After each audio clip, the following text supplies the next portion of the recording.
Hello friends, welcome to my TET class. Friends, आज हम देखेंगे संस्कृत प्रैक्टिस सेट 4। ये हमारी चौथी प्रैक्टिस सेट होगी। 3 प्रैक्टिस सेट हम कंप्लीट कर चुके हैं। जिन लोगों ने नहीं देखा, डिस्क्रिप्शन में उसकी लिंक है, एक बार उसे ज़रूर देख ले।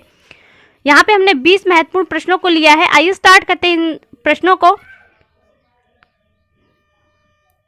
पहला प्रश्न है यहाँ पर, गुणीन शब्द है जिसमें अगर हम डीप प्रत्यय जोड़ने पर क्या रूप बनता है, यानी कि गुणीन प्लस में हम डीप प्रत्यय जोड़े तो क्या बनेगा। तो ये जो देख रहे हैं डीप प्रत्यय में केवल ई की मात्रा शेष बचती है, बाकी शब्द का लोप हो जाता है। तो ये जो ई की मात्रा यहाँ से बचेगी ना डीप प्रत्यय का, ये नौ में जाके जुड़ जाएगा और आपका क्या बनेगा, गुणिनी।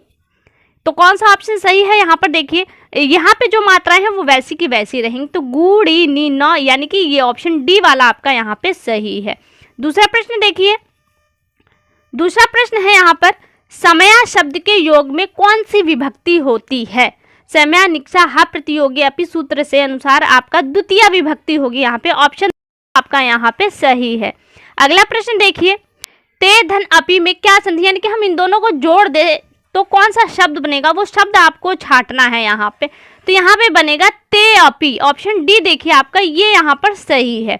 अगला प्रश्न देखिए, अगला प्रश्न है कि प्रेयस में डीप जोड़ने पर क्या बनता है। वही पहला प्रश्न है कि प्रेयस मद में आपको डीप प्रत्यय जोड़ना है, तो डीप प्रत्यय का केवल ई की मात्रा शेष बचती है, जो 100 शब्द से जुड़ जाएगा तो हो जाएगा आपका प्रेयसी। यानी कौन सा ऑप्शन सही होगा, ऑप्शन सी आपका यहाँ पे सही है।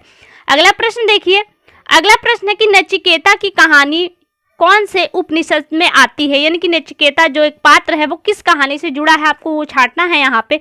कठोपनिषद है, कुमार संभवम, मेघदूत या फिर ऋतु संहार में। तो नचिकेता का जो वर्णन आता है वो कठोपनिषद में आता है, ऑप्शन ए आपका यहाँ पे सही है। अगला प्रश्न देखिए, सामवेद के अनुसार कितने स्वर हैं, तो सामवेद के अनुसार 7 स्वर है। अगला प्रश्न है, उत्तर रामचरिते चंद्रकेतो सारथी अस्ति, यानी कि देखिए प्रश्न आपकी इस बार यूपीटीटी में संस्कृत में भी बन सकते हैं। जैसा कि आप यहाँ पे एक प्रश्न देख रहे हैं पूरा संस्कृत में लिखा है, हो सकता है आपकी इस बार प्रश्न कुछ इसी तरह के पेपर में आए। उत्तरामचरिते चंद्रकेतु सारथी अस्ति, यानी कि चंद्रकेतु का सारथी कौन था, किसमें, उत्तरामचरितम में। भीम, सुमंत्र, श्वेतकंत्रु और दुर्मुख, तो कौन था, सुमंत्र थे। तो यहाँ पे ऑप्शन बी आपका सही है। अगला प्रश्न देखिए, वीर रस प्रधान रचना है। यहाँ पे 4 रचनाएं दे रहा है और पूछ रहा है इसमें से वीर रस प्रधान कौन सी है। वेणि संहार है, मुद्रा राक्षस, या फिर महावीर चरितम, या फिर सर्वे। सर्वे यंत्र के ऊपर की ये तीनों, तो कौन सा, ये तीनों ही वीर रस प्रधान रचनाएं हैं, इसलिए ऑप्शन डी आपका यहाँ पे सही है। अगला प्रश्न देखिए, अंगवर्ण का उच्चारण स्थान क्या है, आपको बताना। तो आप जानते हैं कि वर्ग के पंचम वर्ण नासिक के कहलाते हैं, तो ऑप्शन में नासिक के तो है ही नहीं।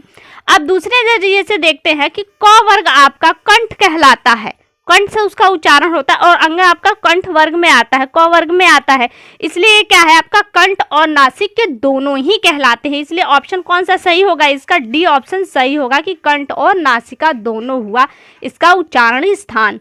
अगला देखिए, अगला प्रश्न है कि उपहरिम सुरा में उप उपसर्ग का क्या अर्थ है। वाक्य है उपहरिम सुरा, तो यहाँ पे उप जो उपसर्ग है उसका आपको अर्थ बताना है। आपके ऑप्शन है हीन, लक्षण, प्रतिदान या अधिक। तो हीन होता है, यहाँ पे जो शब्द दिया गया है कि उपहरिम सुरा का जो उप उपसर्ग है उसका जो अर्थ है यहाँ पे वो हीन सा है, अभाव से लिया गया है, तो ऑप्शन ए आपका यहाँ पे सही है।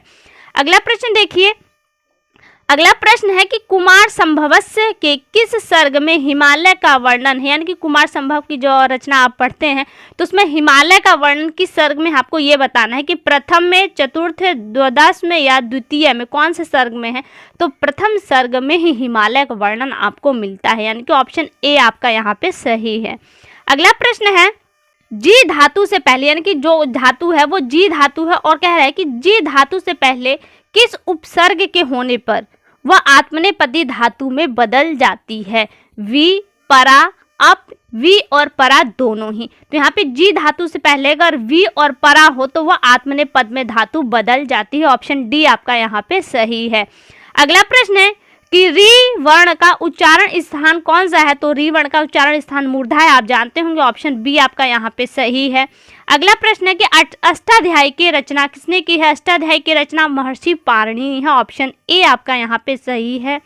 अगला प्रश्न है, पुराणों की संख्या कितनी है? बहुत सिंपल सा प्रश्न है कि पुराणों की संख्या 18 है, इसलिए ऑप्शन बी आपका यहाँ पे सही है।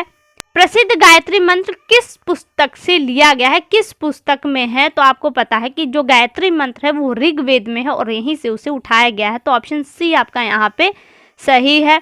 अगला प्रश्न देखिए, किस भाषा के लिखने में प्रयुक्त होने वाले चिन्ह कहलाते हैं? यानी कि जब हम किसी भाषा को लिखते हैं तो उसे जिस अक्षर से लिखते हैं, जिस माध्यम से, जिस चिन्हों से लिखते हैं, उन चिन्हों को क्या कहा जाता है?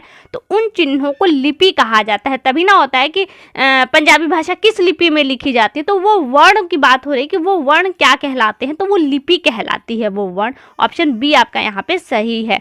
अगला प्रश्न देखिए, अगला प्रश्न है कि वट वृक्ष पदे संधि विच्छेद किम भवति? यानी कि वृत्त वृक्ष का जब हम संधि विच्छेद करेंगे तो कौन सा वर्ड बनेगा? तो यहाँ से आप देख रहे हैं कि टिक ऑलरेडी लगा ही हुआ है, ऑप्शन सी सही होगा। कैसे होगा? ये अयादि संधि से होगा। जब ए अ ओ औ के बाद कोई भिन्न स्वर आवे तो क्या आदेश हो जाता है? ए को अय का, ए को आय का, ओ को आव का और आओ का आव को आदेश हो जाता है, और इसी यहाँ से हो जाएगा जो ओ है वो किसको आदेश हो जाएगा? अव का आदेश हो जाएगा और वहाँ पे व हो जाएगा। तो यहाँ पे देख रहे हैं ना, व हो गया है, तो ये हो गया व, तो ऑप्शन सी आपका यहाँ पे सही है।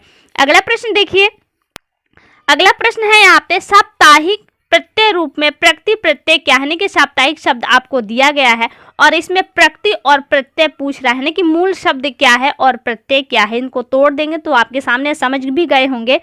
तो क्या होगा? सप्ताह धन इक होगा। सप्ताह कहाँ पर हो और इक कहाँ पे, ये देखना है आपको।